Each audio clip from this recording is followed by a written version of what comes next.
In this video, we're going to discuss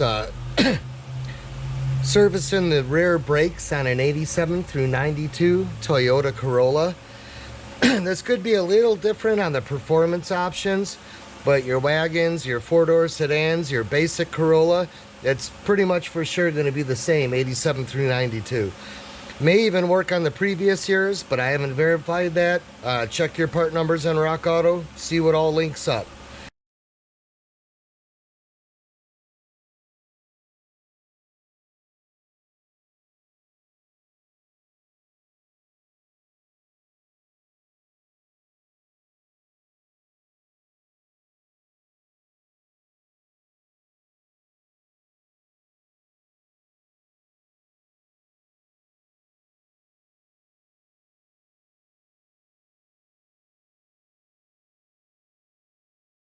But at any rate, I wasn't able to record ripping it apart because my camera was hiding, and I really didn't want to fight with the cell phone. I do have some stills, so I'm going to work a little bit backwards. I want to show first off what they look like assembled, because a lot of people just seeing that's gonna give them all the tips they need to get into it. And then for people that want a little bit more assistance, I'm going to go ahead and get into a little more details. And actually, I think I'm going to pinch that just a little more while we're at it here. Good enough. Okay, so at any rate, this is the driver's rear.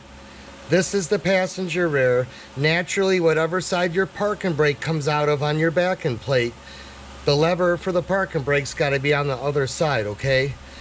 Getting these off were incredibly easy. So you got your hub, okay? Which I would have loved to have done hub bearings, but I don't have the 80 bucks because Rock Auto wants $40 a piece. First off, before I forget, let me just tell you, they staked it. So that's going to be real fun getting that bolt off. At that point, I don't know if it'll slip off the spline or if it'll have to be pulled. I know in the future I'm going to be doing this. The bad news is they don't sell just the bearing. You have to buy this whole unit. So rather than getting a $10 bearing, you're spending 40 bucks, and that stuff drives me nuts. I'm going to keep looking for a bearing though. But you want to pull this off. You can do it without pulling it off, but it's so easy to pull off. It's going to make your life easier, and it's a good time to clean this up and add some lubrication if, like me, yours is still good. Like, it's old enough, it's original, I wouldn't mind swapping it out, but now's not the time. So you're going to have 4 bolts to take that off, okay?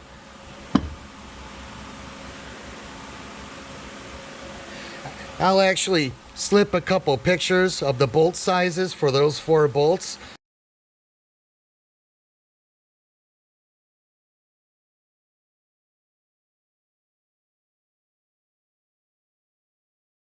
You're going to rotate this and see how you got these big holes. 1, 2, 3, 4. Crack them all loose. On your 4th one, take it out. I like to stagger it. Take it out, take it out, take it out, okay? When you pull that off, you're going to have much better access to all this, especially for cleaning. There will be an O-ring that is going to go in here. Well, it'll fit over on the car. I'll show you a picture of that now. That O-ring is about 2.5 inches or 63.5 millimeters. You know, it's so flexible, it's hard to know for sure. I haven't found one listed yet, but it kind of gives you an idea. Mine were both in pretty good shape. Once you get that off, you have access to these, okay? So what I did, the first thing I did was I took this spring right here that stretches to here, and this one stretches to here, and I used the vice grips, and I grabbed it right there, and I pulled, vice grips, pulled, and I loosened those too. Granted, you could probably use the retarded ass brake tools they sell, but I think it's unnecessary. Vice grips are a lot easier. So unless if you're crying about marring up your paint finish, vice grips just make life easier, okay? Then after you get that, you're going to use a tool like this, which even though it doesn't fit as good, you got it kind of built into the bottom of these. And you want to take that tool and you're going to have these right there, okay? And you want to reach around with your hand, and here's the back of it, okay? From the back end plate, you want to hold it and push, and you want to take this, and of course it's not going to fit right because it's all the slop's taken out, but you want to push in and rotate 90 degrees and pop these off, okay? Once those are out of the way, these little rubber things are going to be for an adjuster shield. That from the back end plate, you pop these out and you can get in with a screwdriver to adjust these if your drum gets stuck or for whatever reason. Once you get those popped off and this is popped off, you literally can just take it right off. You'll see what I mean. These may or may not fall out. They don't have to come off. Once you get them off, they'll probably fall out.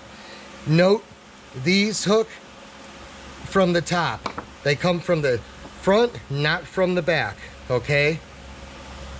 Then it's basically just lubricating and getting your little star adjuster in good shape. Now what I want to show you, the other shortcut, I probably should have said it earlier for people wanting a quick thing, and I'll post a picture, something nicer, but the driver's side, if you go, I look at clockwise is looking at it from this side, okay? And what you want to do is clockwise is going to be going up, and that is going to make the shoes come out, okay? Counterclockwise or down on the driver's rear is going to make the shoes come in, and on the passenger side it's going to be the opposite. Up is going to be clockwise. You know, I did that from the wrong side. You'd be looking at it from this, okay?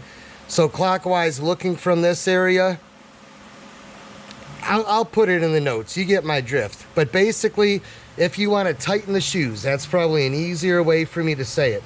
If you want to tighten the shoes, go up on the driver's side. Tighten the shoes, go down on the passenger side, okay? Now I'm going to give you a full breakdown of this, but let me go ahead and just show you what it looks like from the back, okay? And they're the same, they're just reciprocated, okay? But you got your park and brake lever, which is not a replaceable part. You're going to have to find new old stock, used, junkyard, whatever. So be very careful with this part. You got this actuating cam that has that spring on there, okay? And then you got a clip right there for this pin. And I want to say one of these sides, we'll see when I dig into it. It's hard to tell if the grease also has a little friction washer. But that is literally about it, okay? And it does make life quite easy taking this off, I'm not going to lie. Though most big boy brakes are so big, you got plenty of room even with the center hub. Okay, it's the front side. I don't know if you're able to see it, but there's a friction washer on each of these on the front side.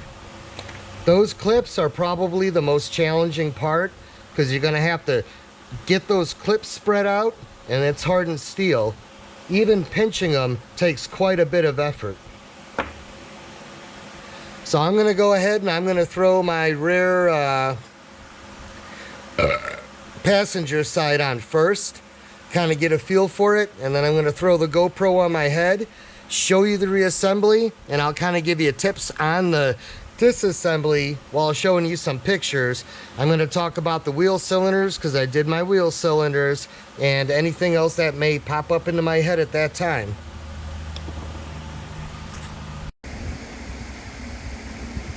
There's my drums.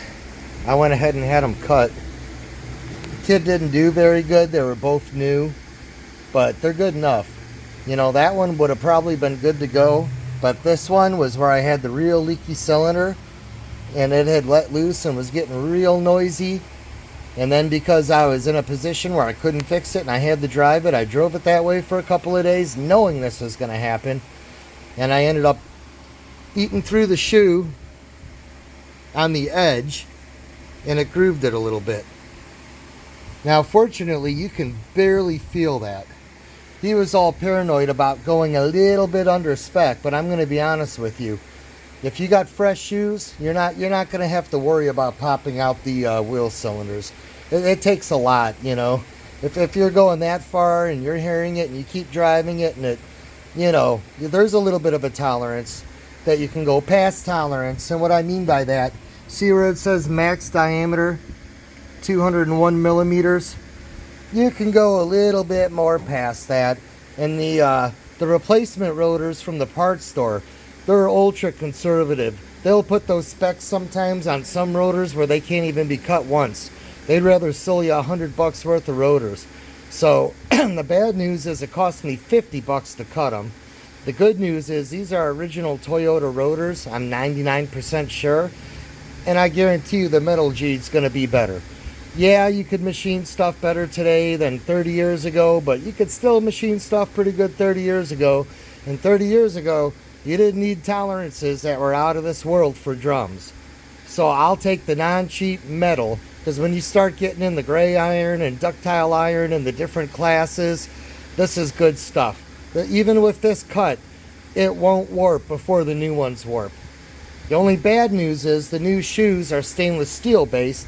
I want to say around 2014 they made that law. Long story, look through my videos and I'm going to actually tell a video about that and how I handle that.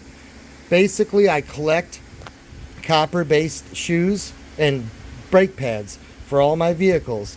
And the main reason is the stainless steel, you know, you'll see lately they advertise new, improved formula, improved formula, stops better. Yeah, it does stop better. Stainless steel is harder than copper shavings or brass or whatever it is. Copper. But it's going to eat your drums a lot quicker. It's going to eat your rotors. It's going to heat them up more. They're going to warp quicker. So, I mean, even though I got Bendix, which is the best shoes you can buy, arguably, they're stainless steel. I could not find new old stock with copper for this vehicle, but I'm going to keep looking. But I'm going to put a video together showing people how to find those and hopefully find them for your vehicle before it's too late, because I love drums. I don't want drums to start becoming a heavy maintenance item. You know, people do disc brake conversions because they cry because drums are so much work and they're tedious for a do-it-yourselfer. But you set them and you forget them, man. Other than dumping all the brake dust out once a year and making sure the adjusters are self-adjusting properly, you don't touch them for 10 or 15 years. It's not like disc brakes where you're doing pads every couple of years, especially if you drive a lot. And like I said, with, you know, these new materials, long story short, they said, oh, the copper goes into the streams and the ponds and it kills the fish, even though we've been using copper for 100 years. The brake industry lobbied the EPA to do that so they could sell more brakes. That's your long story short. But at any rate, this is going to work great. What I will show you is, because they are so small on the Toyota, yes, you can get the star wheel from there, but you can also go through here if you line up this hole right here. So it's a couple different angles. And then, of course, from the back, which, again, that's more if you want to loosen it up because your wheel cylinder leaked and it didn't contract back in and your drum's stuck.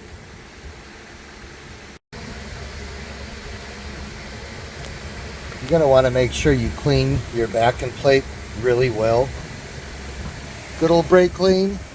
Because of the pandemic going on right now, I'm unable to get cans. So I'm running bulk and I'm unable to buy a sprayer because they're out of stock for the next 6 months. I got a video coming up on that, but not till I get my sprayer. I got a 1 gallon of that and a 5 gallon, and it's going to be a good video. But at any rate, back to the backing plate. Now you're going to see in a minute how we got to this point. But these 4 bolts that hold on the hub, I just shimmed it with an old lug nut, okay? Whatever you need to do. I just did 2 per side. You could do 4 per side. It's going to be strong enough just to hold it in there, okay? I'm going to go over those wheel cylinders at the end, but this would be that point when you get it to this point where you would want to swap out the wheel cylinder, and if you haven't already done so, the brake cables, which again I did mine about a year ago. They're already corroding, but you want to have nice fresh rubber. These are nice and firm, and as they get old they start flexing, so then when you brake, instead of having a solid hydraulic push, these bubble out and flare out, and they add that sponginess to your pedal. And after a while they get a soft spot that can actually make a little blister, and you'll actually see like a little blister as you hit the brake that'll flex out, and that's usually leading up to it rupturing, which you don't want to have happen. It's over 30 years old. They're original lines. I did all my rubber lines, which actually on this one was only 4 of them, 2 up front and 2 in the back. But at any rate, like I said, I'll cover the back and plate removal and all that stuff later. But you want to get this clean. I used a funnel and poured it all over there since I couldn't spray it. Well, first I blew it off with compressed air, which, thank you Toyota, beautiful place to keep your air gun. But blow it all off really good. Depending on how crusty it is, this side had a small leak, the other side had a much bigger leak, and it was gucked up everywhere. You're going to need to wire brush it, you know, hose it down, toothbrush everything, hose it down again. Usually I get them a little bit cleaner, but again, because I don't have the torpedo spray, most of that's just kind of brake scum on there from the fluid, the what's left behind, which is why you never clean with brake parts cleaner, anything you're going to paint. But it's clean enough for me. Hopefully you can get yours cleaner. Make sure this brake cable's clean. Mine was getting corroded. I got that a little bit cleaned out.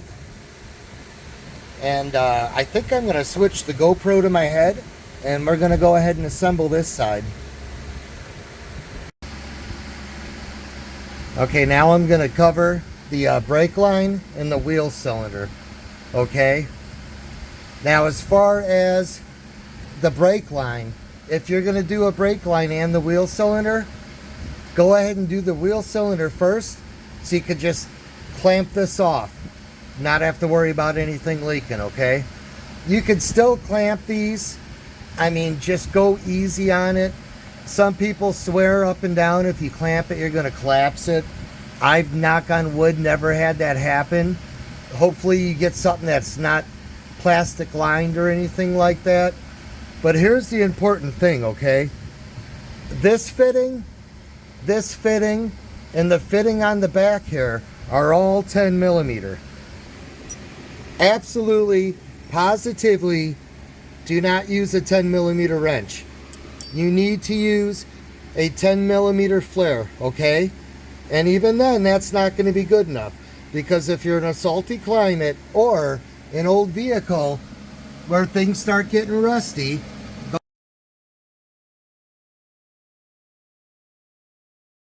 those aren't that bad because I've done it within the last year.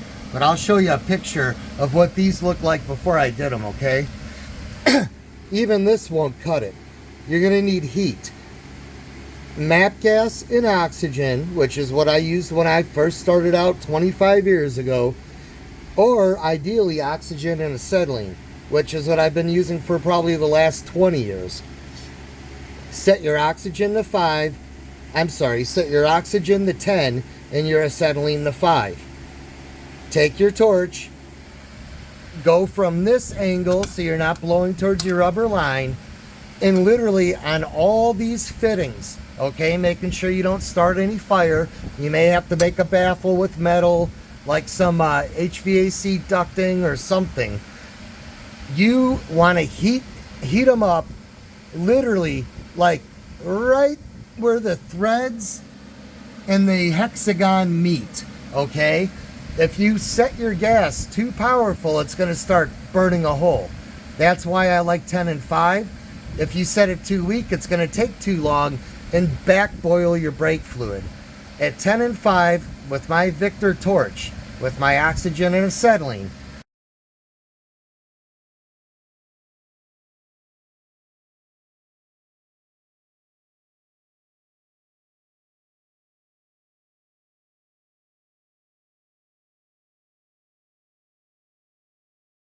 after probably 10 seconds, I got that thing glowing red. If I take it off, after about 2 seconds, maybe 3 seconds, it stops glowing. You don't want it to glow red for a minute, okay? You need to just do it, pull back a little bit, do it, pull back a little bit. Every 5 to 10 seconds, pull back. Once you see that that'll hold a glow for a couple seconds, rotate 180 degrees for just a couple of seconds, and then immediately come back and break it loose with your 10mm flare, okay? After you break it loose, it doesn't hurt to go a few more times, but then you are good to take a regular wrench, which is a lot easier to get on there, to finish getting it off. But I'm gonna recommend, after you heat it up, break it loose, give it a couple spins to make sure when it cools down, it's not gonna retighten itself. And then after 10 or 15 minutes, when it's cooled off, go ahead and use this wrench, okay? Works every time. I will not do any wheel cylinders or brake lines like that without heat. Even if they're 2 years old and they're clean, I won't do it. I've seen too many people ruin cars. Or you get lucky. If the guy before you didn't ruin it and it's clean, you might get it the first time. You're gonna strip it trying to loosen it. You might use vice grips. You get it all done, you're all proud of yourself, but then the next guy, it's rusted and he's in 10 times worse shape. Don't do that. Do it the right way, or don't do it at all. On this channel, I often talk about doing things. Let that compressor charge. Okay, the compressor shut up. Where was I? My sister-in-law literally had a guy that shouldn't be doing more than change a light bulb do this job, and he ended up with such a nightmare that they had to tow it in. All the fittings got redone. I mean, he messed a lot of stuff up, and his main problem stemmed from the fact that he didn't think he had to bench bleed a master cylinder. That's a whole other chapter. You do and you don't, and it all depends, but hers was ABS, and he was in a world of hurt. Not only, I think, did he buy the ABS tool, but then all the dicking around he did before he got the tool, he just destroyed it. So be very careful with that stuff, okay? Now, here's the trick, okay? Once you loosen that, and that's cooling for 10 or 15 minutes, see that threading right there? And there's one underneath. The two fasteners that hold on the wheel cylinder. Now is a good time to break those loose.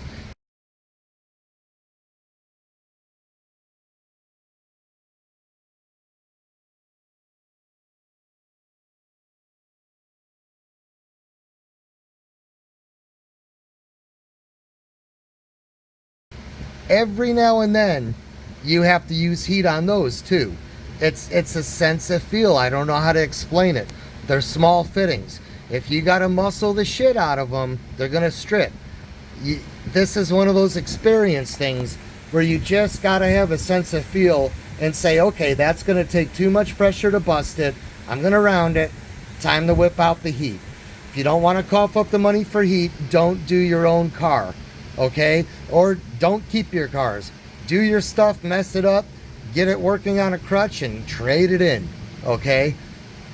Once you get those broken free, take one out, clean it with a wire wheel, thread it back in. Take the other one out, thread it with a wire wheel, put it back in so you know it goes in nice. This way, when it's time to swap out wheel cylinders, you're not wasting time messing around trying to get everything threaded in, because unless if you pinch this off, it's going to be leaking while you do it, okay? Now, even though that's going to be leaking while you do it, depending on the vehicle, sometimes if you work quick, you got enough time. I was able to do mine without pinching that off, plus it doubled because it started already moving out fluid, and I wanted to basically flush my fluid, okay? So let me show you, at least on this car. See how clean that fluid is? I got it all flushed on this car. That top line by my fingernail that's bit off is full. That line there is the minimum. It takes about 10 minutes for that to leak down to the minimum, but that's with the cap on. Think about if you got a soda and you got the straw in there, and you put your finger on it and you lift it up. It doesn't all immediately fall out. It kind of drips slowly until you take your finger off, and then, you know, gravity pulls it. If you take this off while you're doing that, or before you're doing it, have somebody here continuously putting fluid in, okay? You don't want to do that. Now, I got mine really, really clean. I actually got to where I probably should have bleeded it, because I got it so low, I turkey basted it out so I could clean this reservoir out. But because I got some specialty tools, I was able to basically draw it through to where I'm confident that I don't have to worry about bleeding my master cylinder. But if I do, I do. Okay? But that's just what I wanted to show you on that. And I'm using dot 4. Dot 4 will work fine on this series Toyota Corollas. Now, back to this, okay? You're all set. You've made sure your fluid's topped off. Heck, if anything, fill it all the way to the top and then close it so you got a little more fluid if you're worried about it. Get a catch pan underneath it, okay? You know these are pretty loose. Go ahead and thread this all the way out, okay? Or really, really close to all the way out, like just a couple of threads. Then take the 2 fasteners off, which I'll show you those fasteners now, in case if you need them.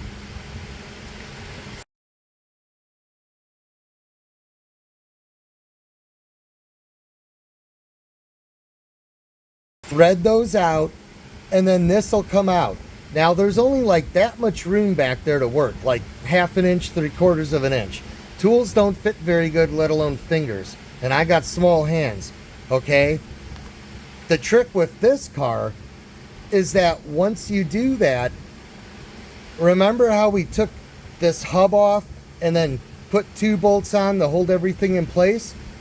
Once that wheel cylinder is off, well, the back line, you can go ahead, take those 2 hub bolts off, and the whole backing plate comes off with the wheel cylinder. So technically speaking, you don't even need to pre-loosen the wheel cylinder. You could do that on a bench where there's easy access.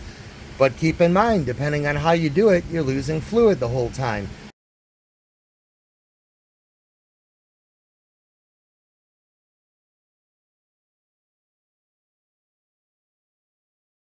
Unless if you plug this off, or you got a cap that you could put on the end of there, which I should go into a video how to make caps out of parts store fittings. But, or you know what, take the old wheel cylinder, take the new one, temporarily put it on and use it as a cap.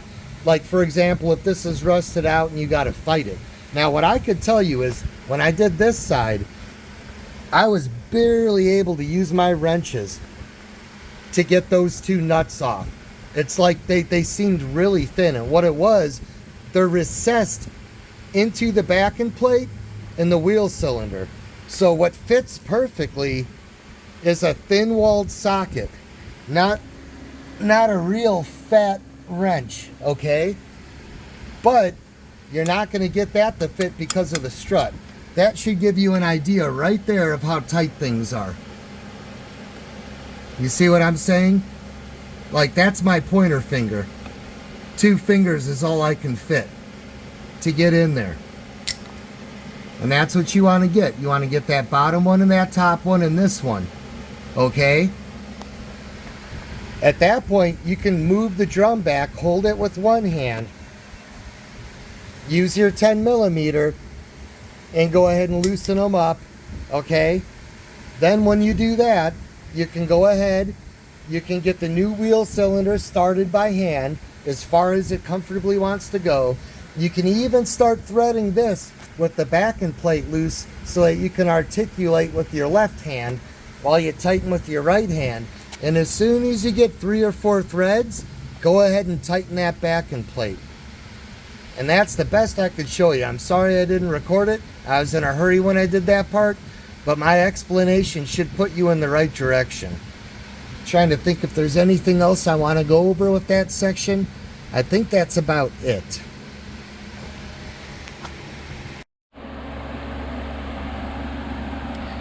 Okay, I decided not to put you on my head because I can't get the cell phone, the Note 22 Ultra, to work as a monitor, because GoPro just sucks. Put it like that. I'll never buy another one. You fight it for an hour, sometimes you get it, other times you don't get it. It wins. But hopefully you can kind of see. Of course, I can't really monitor it, but this is the angle we're going to do, but it should be pretty straightforward. So let's go ahead and do this rubber boot first. They have a rubber boot here, probably, that you could push on the shoes if you needed to, if it was stuck. But my kit, which I believe was the Ray Bestis, did not come with one. Just this one in the center, which I will say, after doing it, it would be easier to do that before you do the wheel cylinder, except for the longer the wheel cylinder off, the more you're leaking fluid. But we'll talk about that at the end. Like I said, I'll talk about wheel cylinders and brake lines. So go ahead and use a flathead or something, and without poking yourself, go ahead and pop that old one out.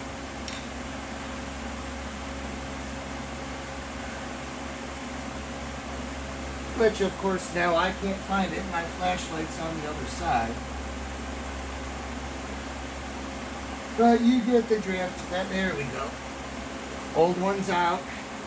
Now, I fought it for a minute, and it was really, really hard to get in there without any lubrication. So what I'm going to do, I'm using a little 3-in-1 oil just to kind of help it out a little bit. Then it pushes in a lot easier. I'm OCD, so I put the numbers up from the back side. It doesn't matter. I'm going to fish it in there and probably block the camera. Literally pops in effortlessly with a little bit of oil. I'm going to wipe the back, wipe the front so it doesn't become too bad of a brake dust magnet. That's it. And again, if your kit came this, you'd have a nice new one.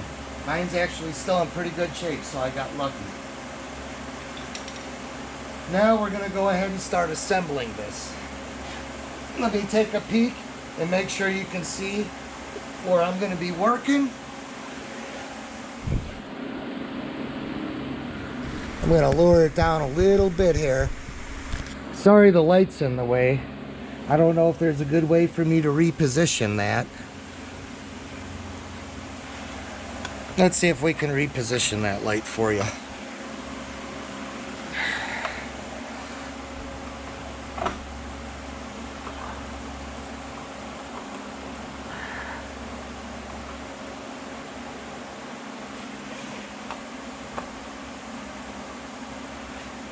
Okay, hopefully you can see a little bit better now.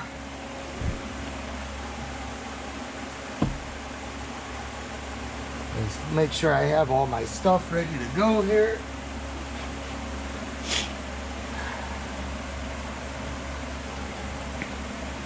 Now, I tried on the other side doing it as an assembly, and I actually got it on as an assembly, but then it just ended up being more work trying to keep everything together. So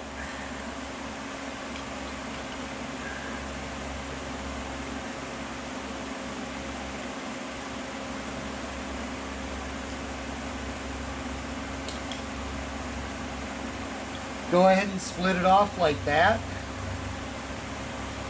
This should be nice and lubricated in there in that pivot spot. And this is the fun part, okay? This takes a minute. There's actually special tools to do this, but I don't have them. So without crushing that spring, it's a sense of feel. Enough that you grip it, but you're not going to crush it. See how I'm able to pull that back?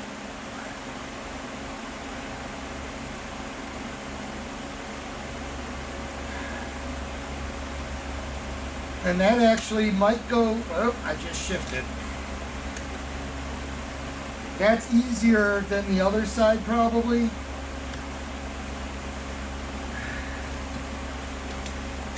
That was easier than the other side because the other side, I literally kept the assembly together But you could tell that was a lot easier just doing it that way. At least I hope you can see it. Go ahead and fish the brake line back through. Okay. Also, before you get started, make sure the slots on the wheel cylinder are vertical, in the 90-degree vertical position. They're hardly ever in the right position. It'll save you some time. Go ahead and get your cups together. If you don't have nails like me, don't set it flat on the floor or you're gonna fight to get it up. I'm gonna fight to get it up. And I'm probably blocking lights. Hey, trust me, I can't position the most comfortable way because I'm recording. So bear with me. You want to make sure you get this seated in. It'll fit in that groove, and this will fit right behind that, oh, what do you call that again? I think that's called the drum cam.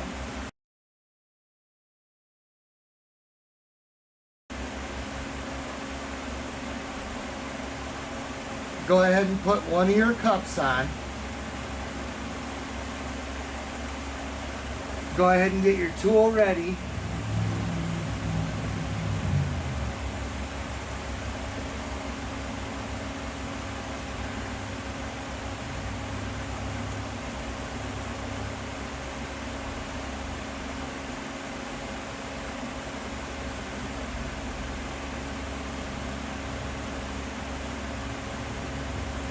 And you want to push just enough and rotate and feel that.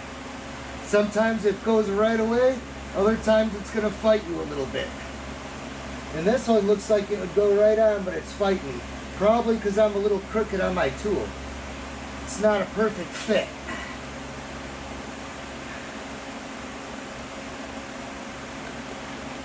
Oh, you know what?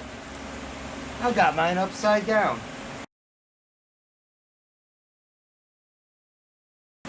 Maybe that's why. What do you think?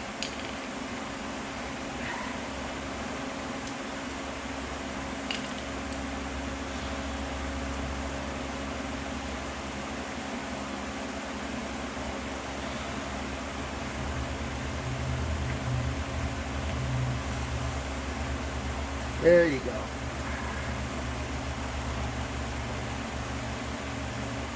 Just like that. Now you got that seated. You want to try to keep this somewhat center, but we're going to keep the piston center. I should say we'll center them right towards the end here. Now you want to take this one, and I'm going to go ahead and start hooking it. And this is where my light and my stool's probably going to get in my way a little bit.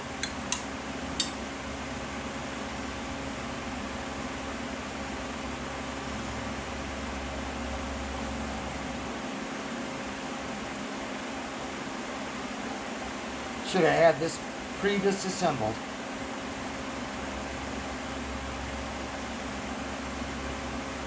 Because now I got one hand.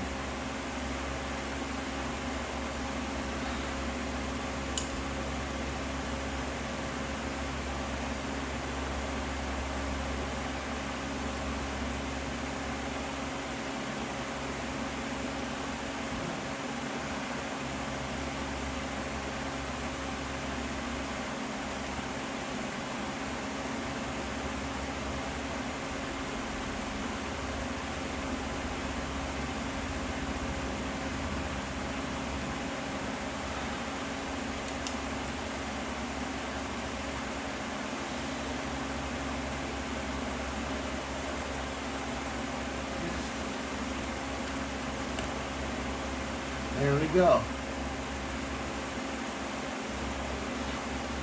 I rotated it the wrong way.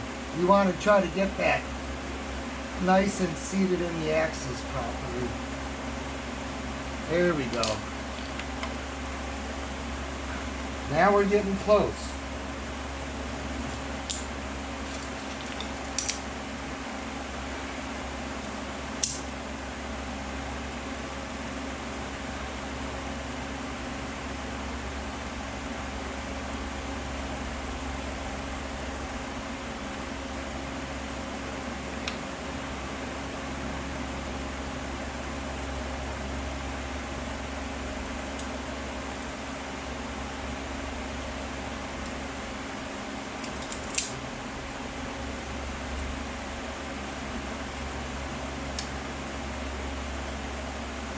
When you do this part, it's hard to see on the camera. Congested. But that little lever back there, as you stretch it, for this to clear, you got to push that lever back and kind of help it.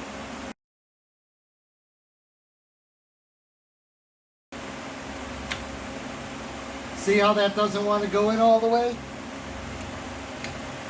Now it does.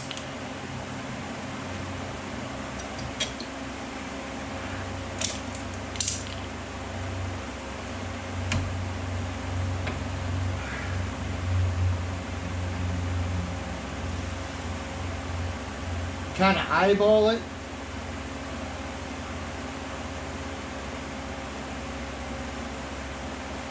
And that right there is it. That's literally as simple as it is to get the drum on, okay? Now, if you were taking this off, literally, for me, it was simple as start with this spring, loosen it,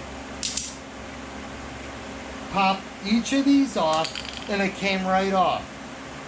Okay, so now what we need to do is put the center hub back on. So I'm going to drill these out. Hopefully everything's going to kind of stay together because we got the wheel cylinder still on the brake line, but we don't want that to shift too much.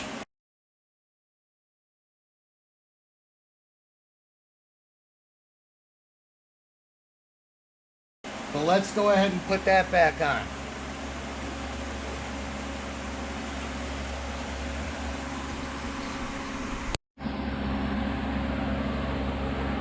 Okay, I just created a little bit of work for myself. That's what happens when you do the camera and you over focus. You're gonna see, and I'm gonna show you a picture, there's 4 friction points that you're gonna wanna grease ahead of time. And it's much easier to grease them ahead of time. I'll show you now.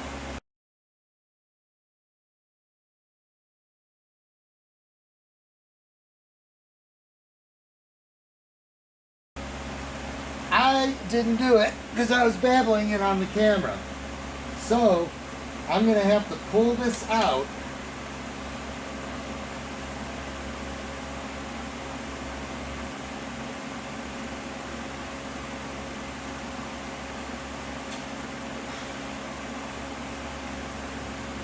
And get some back there.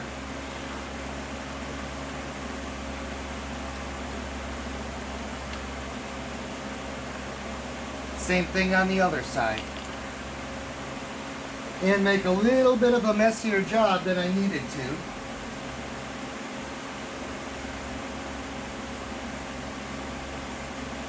Kind of pushing the wheel cylinder piston in a little bit.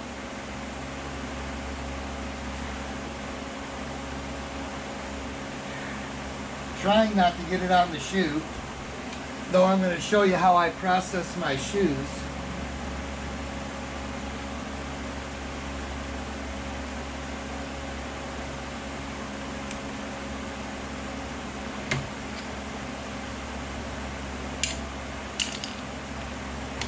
Okay, rebalanced out. Clean up my mistake the best I can.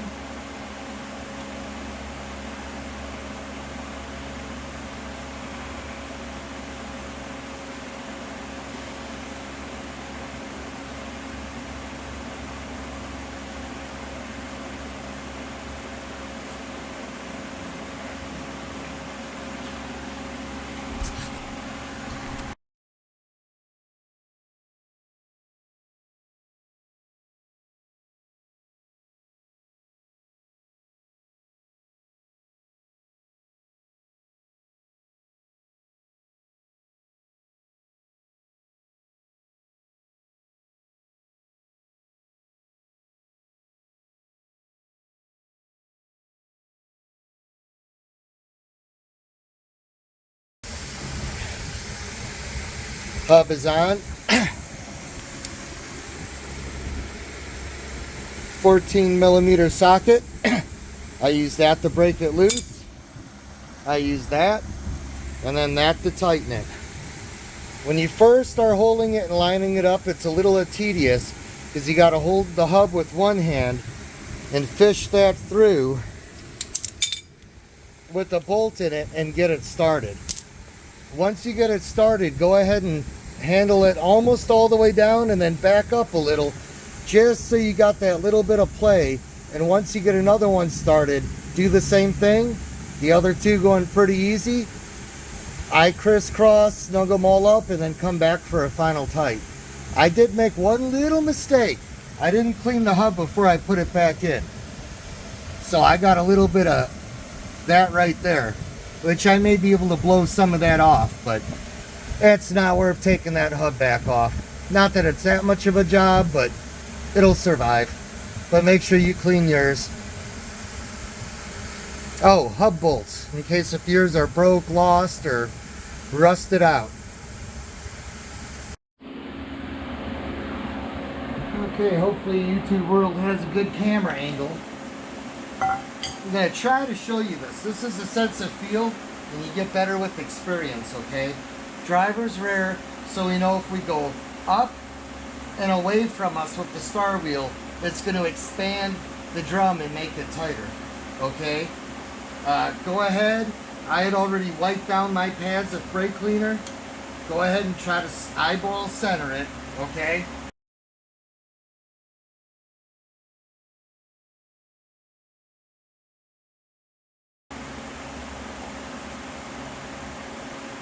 I'm actually going to turn that level so it's easier to line up the drum. Not that you really have to. And you got to kind of play with it. This might be too tight already. I can tell it is.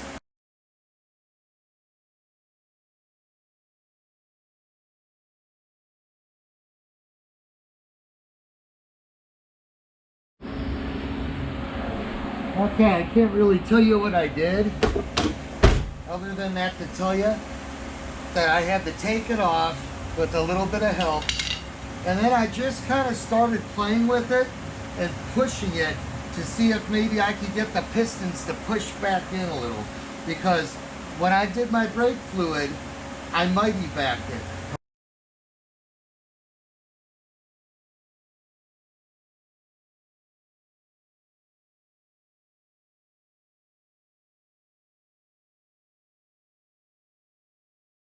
Okay, now when I mighty backed it, there's a chance I probably already got it close to bled, and it left it out since it didn't have any pressure against the drum to release it. But at any rate, this is pretty much adjusted all the way in. So now we're going to start, and now we want to go up, okay? What I'm going to do is I'm going to do two increments from the bottom of the spring to the bottom of the wheel cylinder.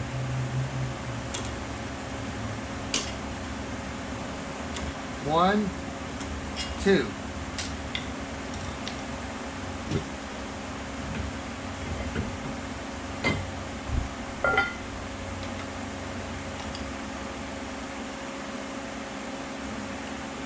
One, two. Actually, I'm going to go a little more.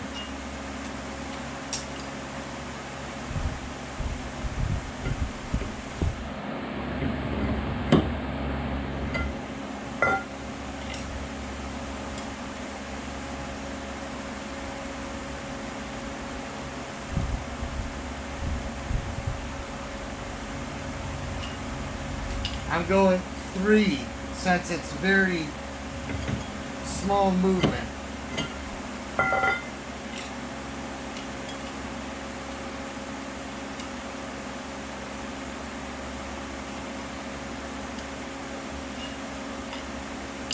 And I'm already like 3/16 out on the adjusting screw. We're getting closer.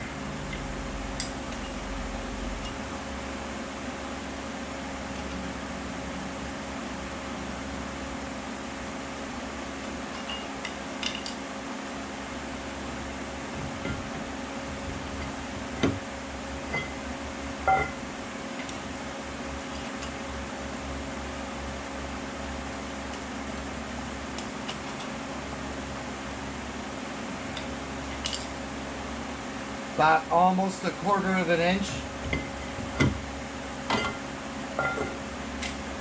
About where I would have started had things gone the way I assumed they were going to go. Like every other drum I've ever done went. I've never had one fight me like that. Hopefully I'm not blocking the camera here.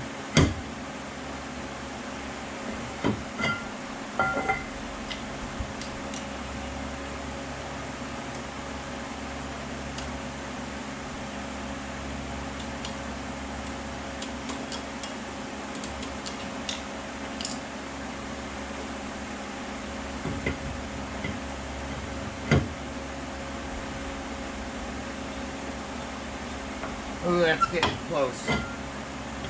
Yeah, it almost tugged a little bit. And it's tedious, but once you do it, it's set. Now I'm just going to go 2 turns at a time, because I can feel that it's getting close.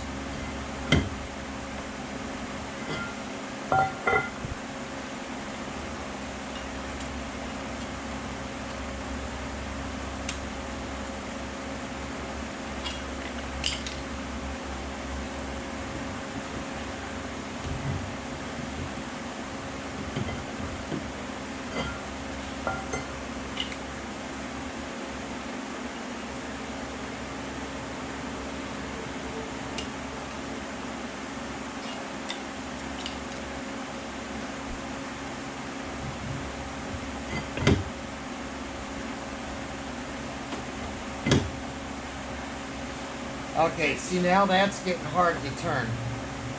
I don't know if you can see that. It's dragging.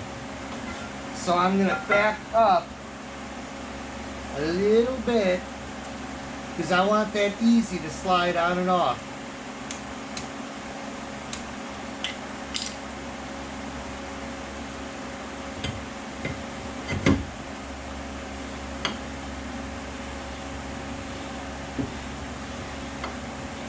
Plus, I know my drums, the guy didn't true them perfectly because he was fighting the machine.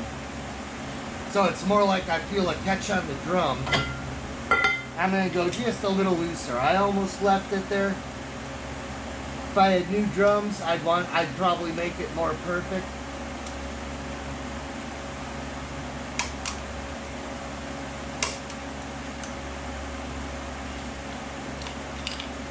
So we're about 1/4 of an inch out, maybe a little more. When I'm all done on this side, I'll put a picture up. That's good. I'm happy right there. Let me go ahead and put a picture in now.